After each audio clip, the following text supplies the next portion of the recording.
Good evening, everyone, and welcome to another of our Friday night spooky sessions with me, your host, Heather Gold. Well, apologies for not being here for you last Saturday night, but Friday night rather. What dimension am I in at the moment? I don't know. I wasn't with you last Friday night. I do apologise for that. As most of you know, I wasn't feeling particularly good. I hate it when things like that happen, because I always feel as if I'm letting you down. But nevertheless, I'm back here now, so let's make the most of it. So tonight, I have a short ghost story for you to begin with, and then I have episode 8 of I Made a Deal with an Angel. Now, I do want to point out to those of you who are watching, Zithero wrote these stories in chronological order, and the parts where it is, in a way, although they're all her own idea, all original stories, where it comes into being a little bit like, two brothers fighting the supernatural, comes when I start reading a series of stories called The Restoration. So please hang in there. All these stories that I'm reading for you now all lead up to a point. And I really do need you to be on the journey with me, because it will be worth it. Okay? I promise you, we have weeks and weeks of stories ahead of us. So let's keep that in mind. Well, I hope everybody is relaxing at the end of the working week. Or if it is the end of your working week, then I hope you are relaxing. So with that in mind, let's get into it. Please sit back, relax, while I read to you our first story.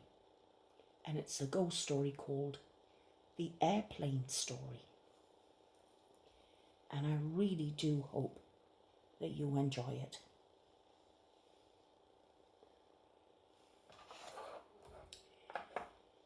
Recently, there was a text message that was passed around about the ghost experience of a flight attendant working for a local airplane company. The person involved in the said incident happened to be a friend of my neighbour, who also worked for a flight attendant company. But she worked for a different airline. From what I've understood, they were classmates in college. My friend is now working in a hotel in Dubai. According to my friend, this was the story. It was one of those usual quiet nights at the airport. The flight attendant, whose name was Georgie, began checking the cabin before takeoff. There were 4 cabin crews in that airplane. Just like the other nights, they performed pre-flight safety demonstration. They were supposed to monitor the passengers as they instruct them on the use of seat belts and oxygen masks, the location of emergency exits and emergency floor lighting, and also other precautions to take place before takeoff and landing. Well, Georgie was assigned to narrate over the public address system, while our colleagues, standing up in the aisles, performed a live briefing. And while speaking, Georgie thought she saw someone coming out of the toilets at the other end of the cabin. It was the shadow of a woman which moved frantically towards one of the seats at the back. She never bothered to ask her colleagues about this, because she was in the middle of something important. Flight attendants usually conduct cabin checks every 20 to 30 minutes, especially during night flights, even though the whole trip probably would only take an hour. While checking the passengers, a woman approached Georgie and said to her, "Please remind my husband to take his heart pills. He's in business class, seat 8C. Georgie assumed the woman that she would. And after takeoff, she went towards the man in 8C. "Excuse me, sir. I've had a message to tell you to remember to take your heart pills." Well, the man was just shocked. He was absolutely astounded. "How did you know I have a heart condition?" he asked. Georgie said, "Well, your wife, she told me to remind you." The man just suddenly burst into tears. "Is there something wrong, sir?" Georgie asked him. "My wife's dead," the man said, shaken. "Her body's in this plane, and I'm flying her home to bury her."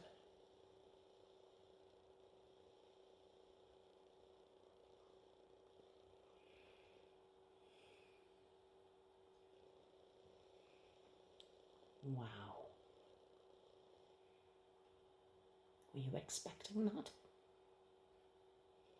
I know it's short, but it makes you sit and think, oh, this woman loved her husband so much that she reached out from not the grave, but in her actual coffin, which was in the cargo hold of the plane, as he was taking her home to bury her. And yet she loved him so much she reached out to him to remind him to look after himself.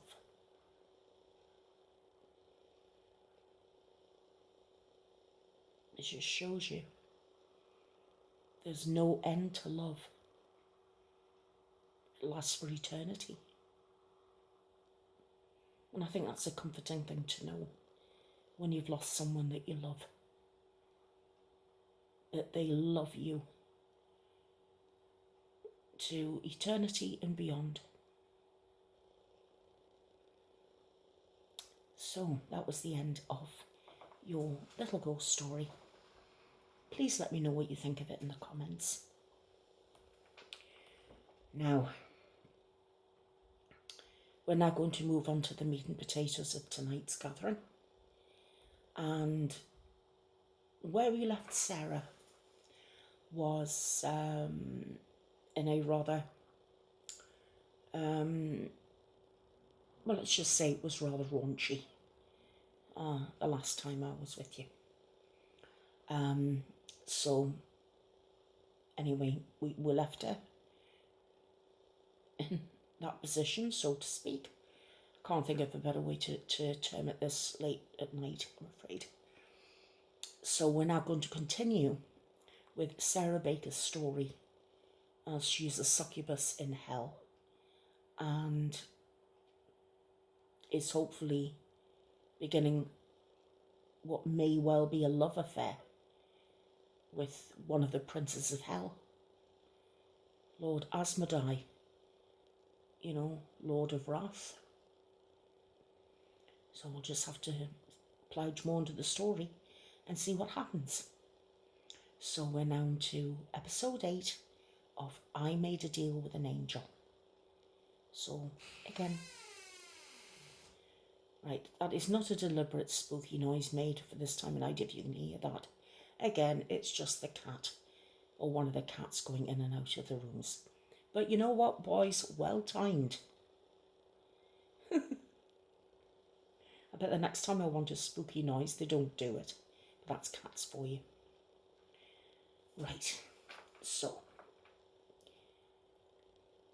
let's begin. My time in hell was somehow mixed. I'd found a lover of sorts, and one of my friends was barely hanging on to what little humanity she had left. So when Belial showed up grinning ear to ear, I was somewhat nervous. Belial popped into my hut. "Well, Sarah, I've got some news." I was looking in a mirror. My eyes had a green glow to them. I was getting worried. I feared if I kept drinking from Asmodee's essence, I'd end up like Esmeralda. What now? I ask, trying to keep my attitude in check. Normally with Belial, it wasn't an issue. Today, for some reason, I felt snappy, nor did I feel the admiration for him that I normally did. But I was still cautious. I've made a lovely arrangement with Asmodee. You are now his. I turned to him in shock. I began to cry. To me, it was tears of joy, but the look on Belial's face told me he thought they were tears of dismay. What? Did you sell me? To Asmodee? Belial just chuckled. Yes, you'll be his new pincushion, I'm sure. Now get your shit out of here and get out. I found a new method of minting a succubus, and if she happens to arrive here, there needs to be an empty space. I grabbed my 3 soul cores, drying my eyes, and I said, You truly are a cruel creature. Belial places his hand on his chest. Why, Sarah, flattery will get you everywhere. He snaps his fingers. A portal opened, and he said, Suffer well. He gave me a shove into the portal, and as I enter, I look around to find Asmodee in his full armour and regalia. He turns to me and removes his helmet, smiling. My newest thrall. I blush, bowed to him. My master. Asmodee shakes his head. Only when we're in the company of others will you call me master. I feel a wave of relief come over me. It's close to being free. Asmodee's smile is strange but genuine. Something you will learn about my thralls. We're not in the business of pleasing others. He draws a blade. We're in the business of war. I frowned a bit. I'm not a fighter. You only lack the tools and training, he said proudly. I'll secure for you a few suitable soul cores and make for you some truly demonic armour. I look away from him. You want me to become a demon like Esmeralda? Asmodee's sword is sheathed and he picks me up in a hug, spinning me around. I wouldn't change a hair on your head. So I hugged him back after he said that, and I started to relax a bit. Why do you need soul cores? Well, they can be forged into armour and weapons for you by Sabnok. We just need to find some cores with an affinity for you. Well, I reached into my cleavage and produced the three moron cores that I had, as I'd started to call them, the 3 moron cores. They're each glowing brightly at this moment. These are pretty attuned to me, I think.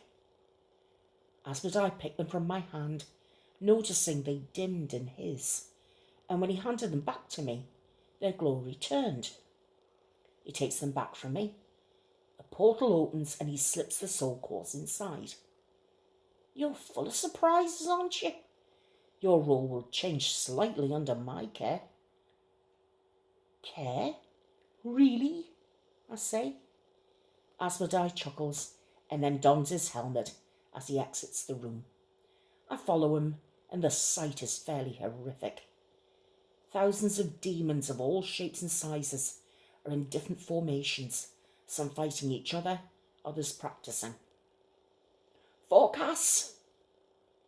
Asmodee's voice reverberates through his troops.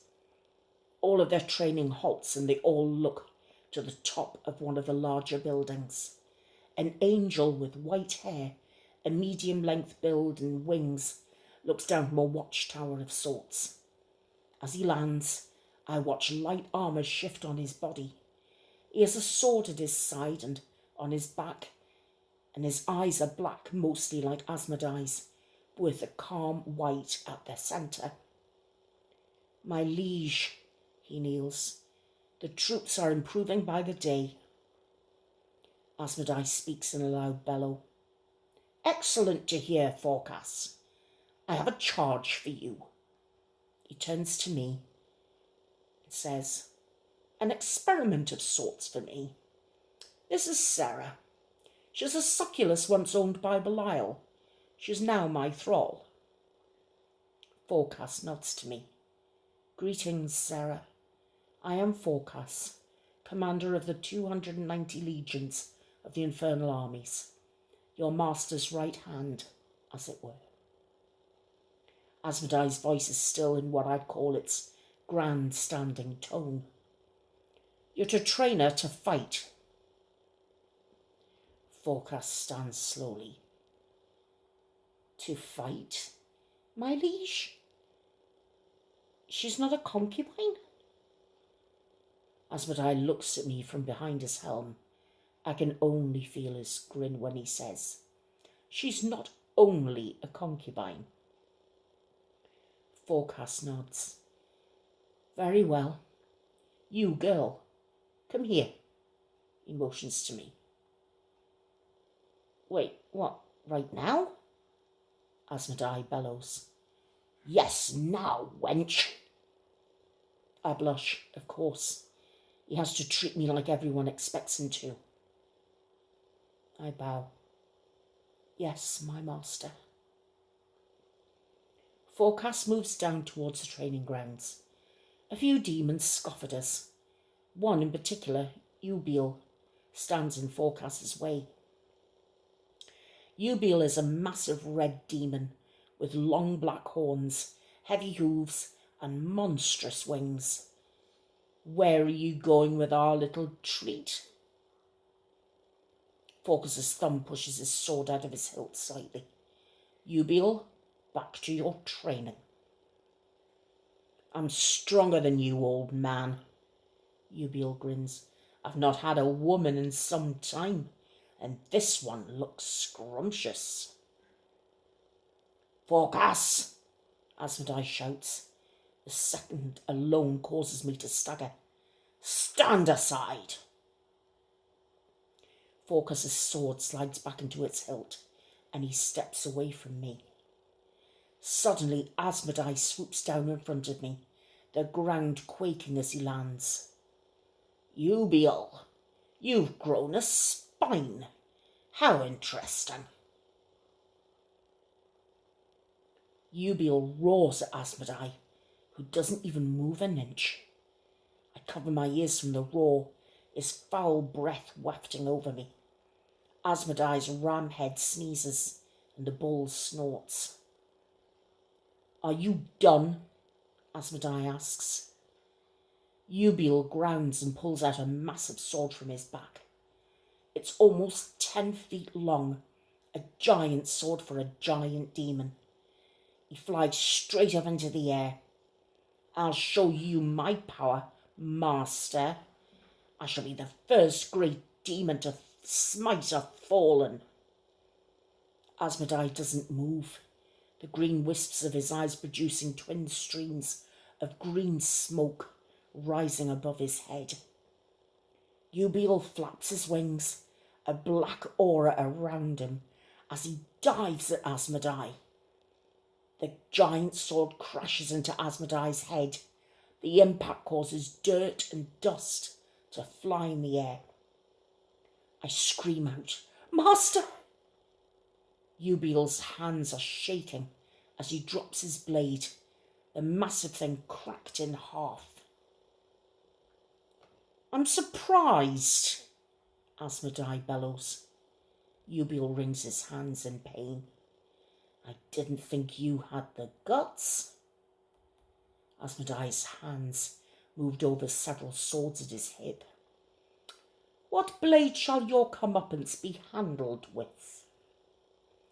Ubiel growls, grabbing at the remains of his sword. Asmodee growls back, then he whispers, My havoc blade should do. and he vanishes. Ubiel stomps about confused and takes to the air. "Show yourself, coward!" An explosion or something like it sounds all around us. Then propelling down from the ceiling, his wings propelling him towards the ground at an incredible speed, Asmodai attacks. "Cry havoc!" Asmodai shouts this as he makes contact with Ubiel's already broken blade. A sound like that of 1,000 swords smashing against each other reverberates through the air. The blade in Asmodai's hand glows with a green aura, but the aura seems to project forward past the blade. My eyes grow wide as I watch Asmodai's sword slice through Ubiel's like butter. After it passes through the sword, blood sprays into the air from thousands of gashes that rip through Ubiel's body. Asmodai lands, the earth shaking beneath me as he does. He stands, Ubiel's corpse, falling to the ground. "This thrall is mine. If you are fortunate enough that I should gift her to you, so be it. But she is mine, not yours." I'm staring in disbelief at Asmodai's power. I can barely stand because of how weak I am at the knees. He could take me before every soldier in his army and I wouldn't complain. Asmodai glares at his armies. "Now get back to your training, you maggots.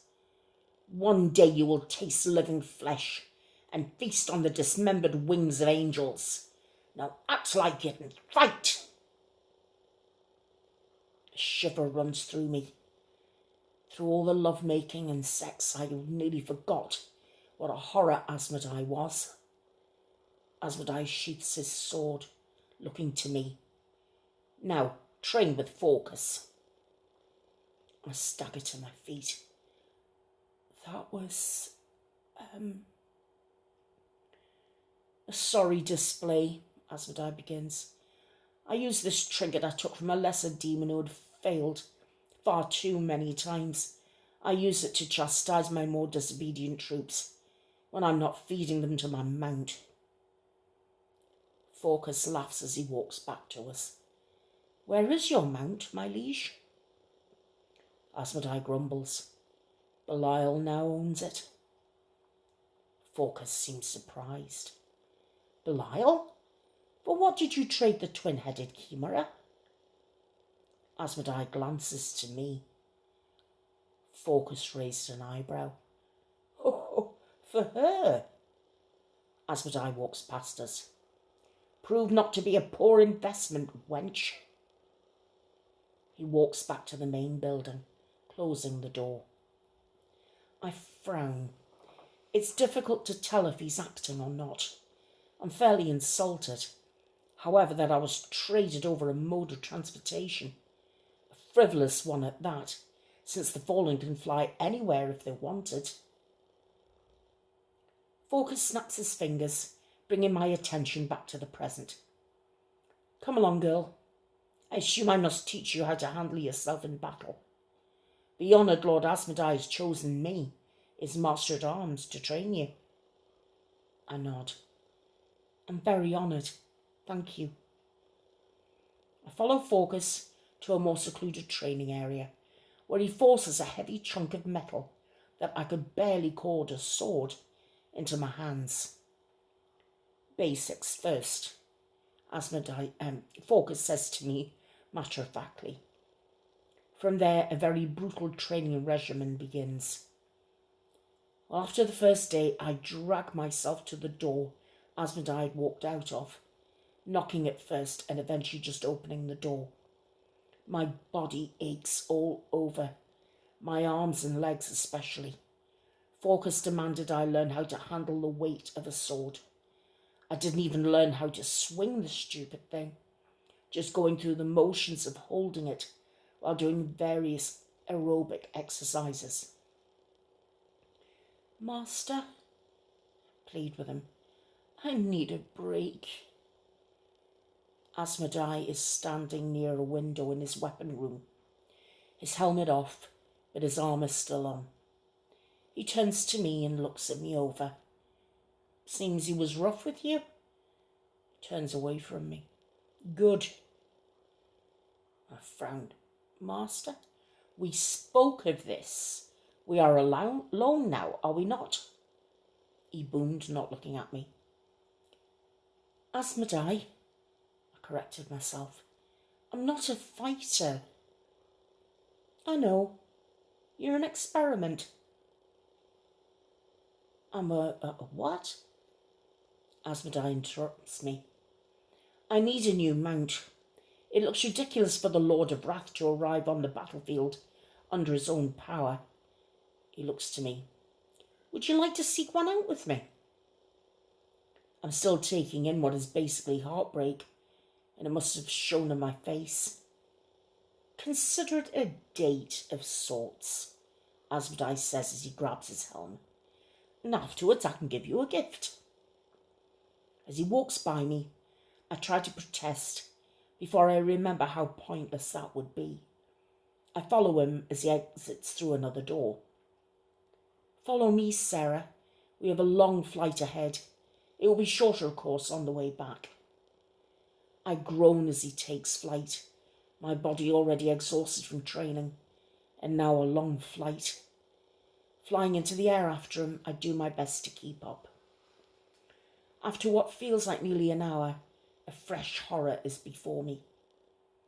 Hundreds of damned souls slowly march towards a vast black pit. The thing is huge, but it doesn't appear to be like a cliff. This is against what you would call the far wall of hell. The pit looks nothing but the end of the ground and the beginning of blackness. I notice some of the souls turn away halfway there, but there are others who hurl themselves in. Asmodai has landed near the edge and appears to be looking for something. I land next to him and I watch a man sobbing in tattered clothing, limping towards the edge.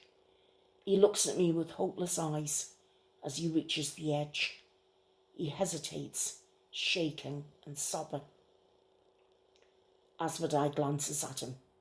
Pathetic mortal. Either hurl yourself into the void or go back and suffer our master's punishment as you have been. The shattered man just turns to us, tears streaming down his face. I don't deserve this. Asmodai just laughed. I don't care. The man then closes his eyes and falls forward. As he vanishes into the endless blackness, Asmodai bellows out a sickening laugh. The fool!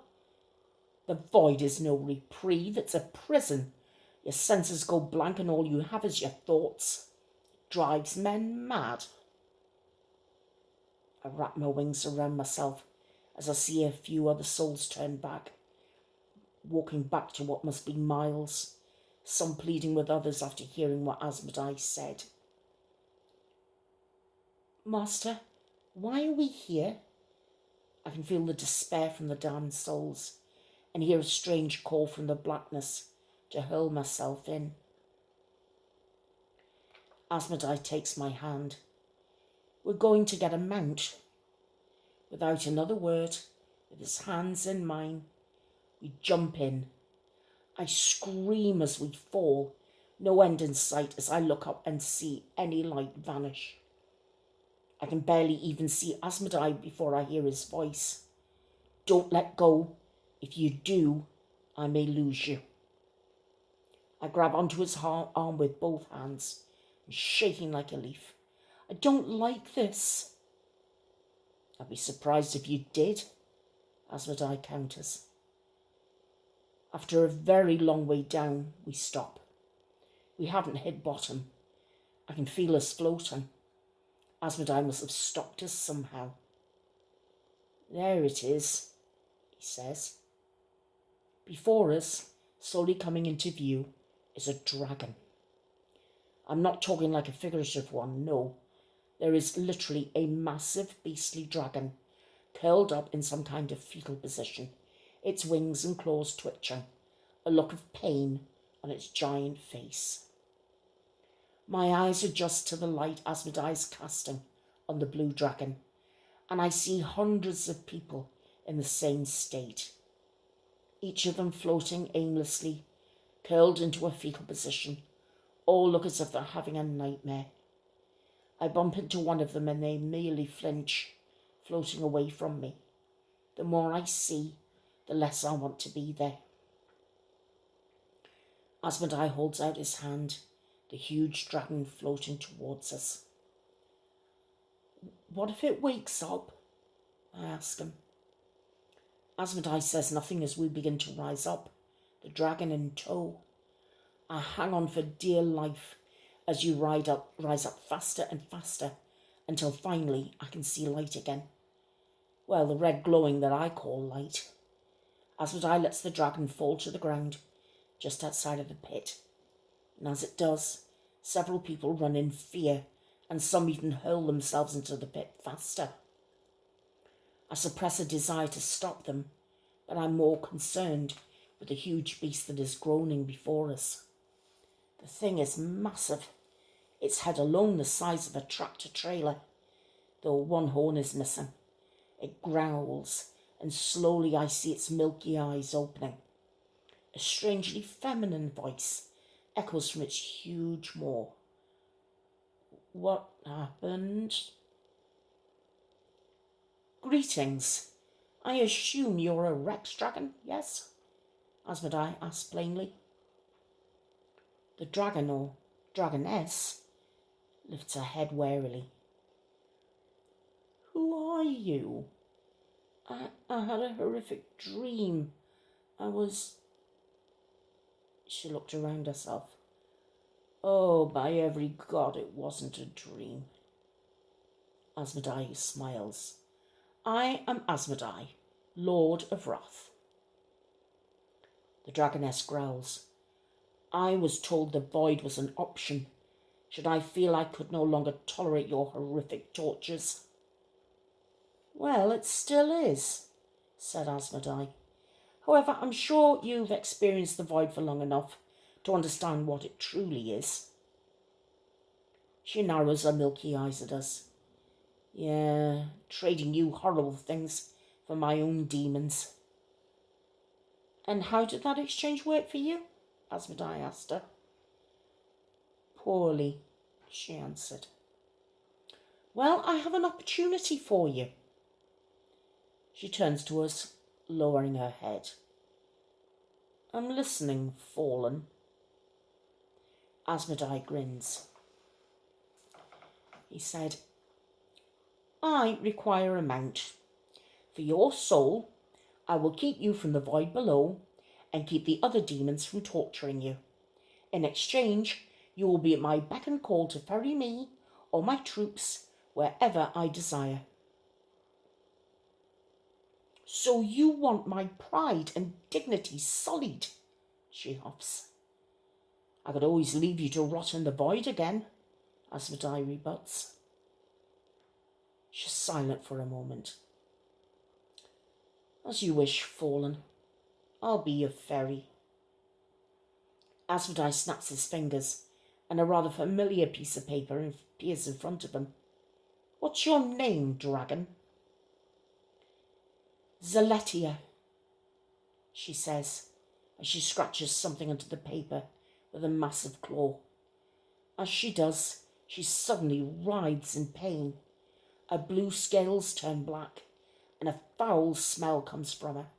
She roars, her teeth grow longer and sharper, and in a horrible breath hits both Asmodai and I. I stagger back. Asmodai doesn't move. When she's done roaring, she opens her wings and lowers them back to us. Climb aboard, my master. Where must I take you? She asks in a docile tone. So she's a slave now? I ask. Only to master, wench, the dragon growls. I hate that word more and more each day. Asmodai says nothing. merely gesturing for me to climb on board. He speaks to Zithero. Fly towards the Blade of Pride, and then bank to the left, towards the Halls of Wrath. When you drop us off, fly about and get a lay of the landscape, and then return to the halls. We take off for an instant, and as we fly, I can see we're going a lot faster. I'm pinned between the foul-smelling dragon and Asmodai, and my exhaustion gets the better of me. I lean back against him, closing my eyes for a moment. To my surprise, Asmodai wraps his arms around me and holds me tight against him.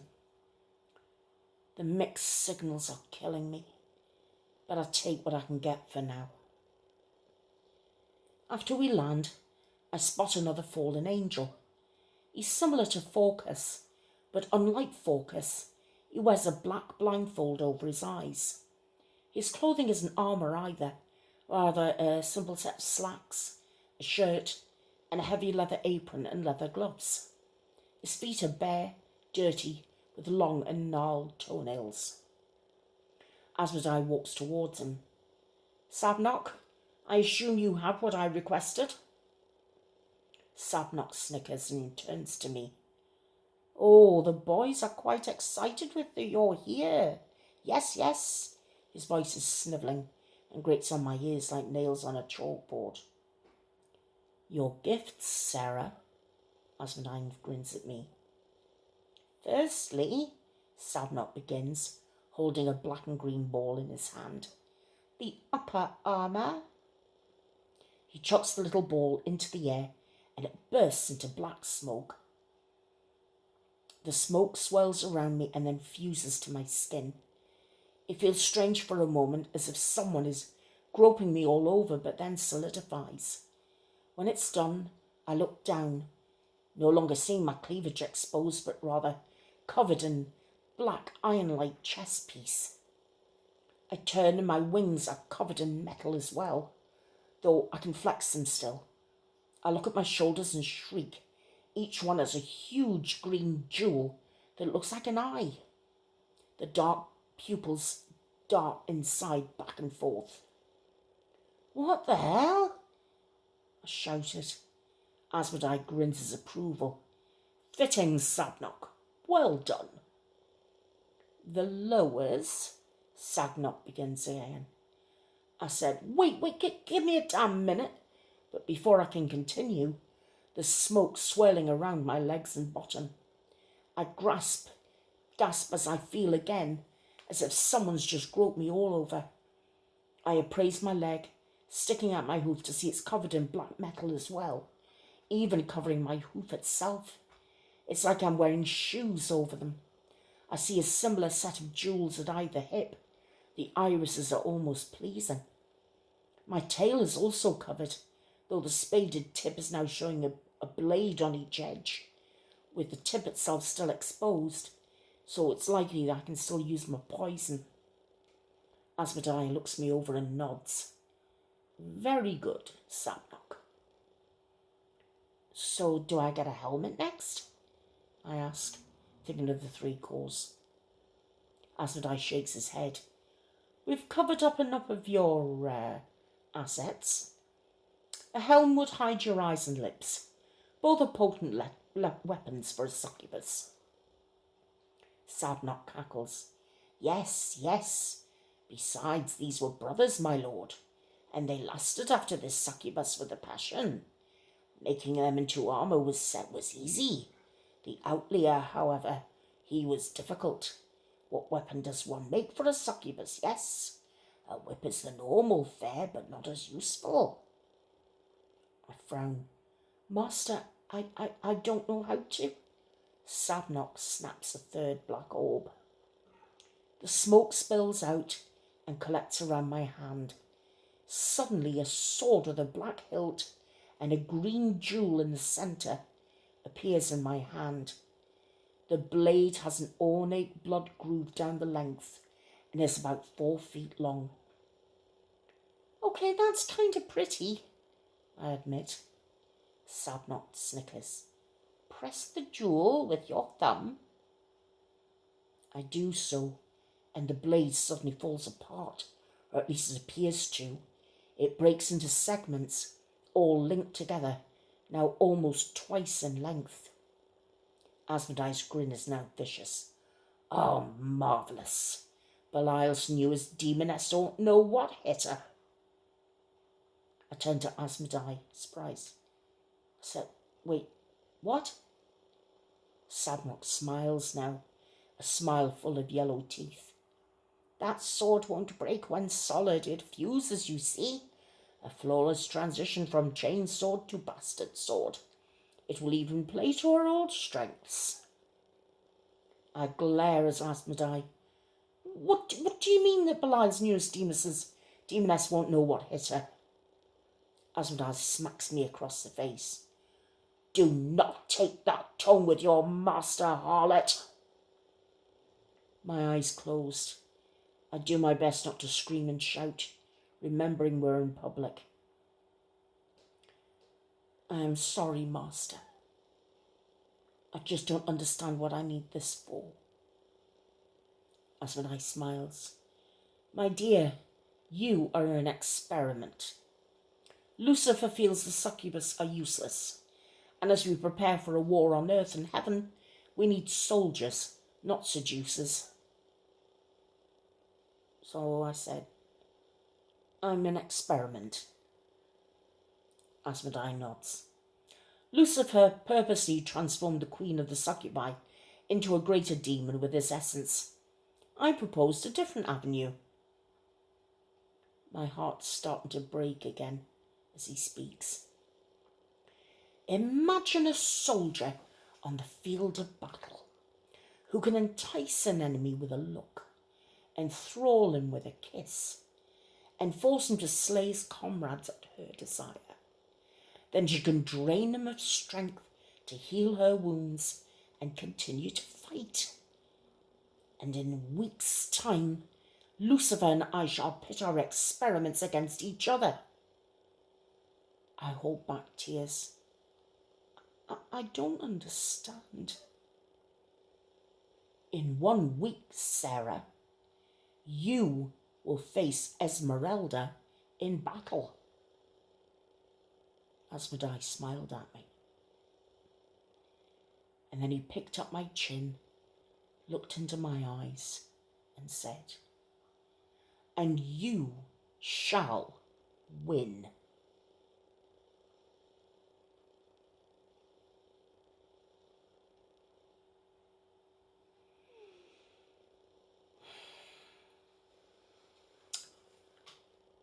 Wow. Well, that's the end of episode 8. What did you think of that? A little bit more action-packed this week. But who would have thought that was coming? Sarah's going to have to fight Esmeralda and win.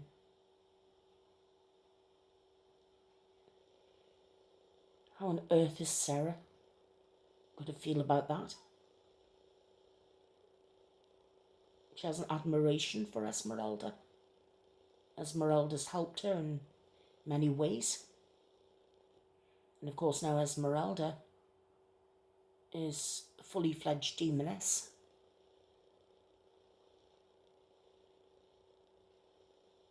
We'll just have to tune in next week and see what happens, won't we?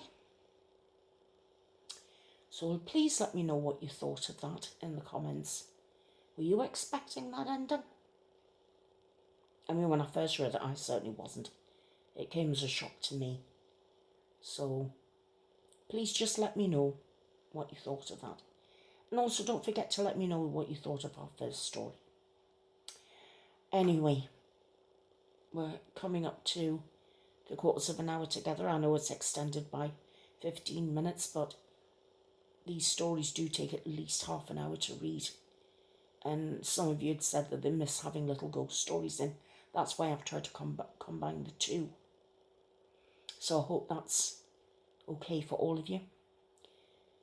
Right. Well, it's been a pleasure reading all the stories to you again. I do hope that you enjoyed them. I wish every one of you a happy weekend, or happy and fun-filled weekend, whereverabouts in the world you happen to be. And I will hopefully see you on Monday. And, you know, Lord knows what we're going to talk about, but I'll find something. Don't worry about that. So thank you again for being here. Thank you again for watching. Please take care of yourselves, and I'll see you again very, very soon. I love you all. Take care. And don't forget, you hear that creaking floorboard? Do you need to look behind you or run? Bye-bye now. And good night.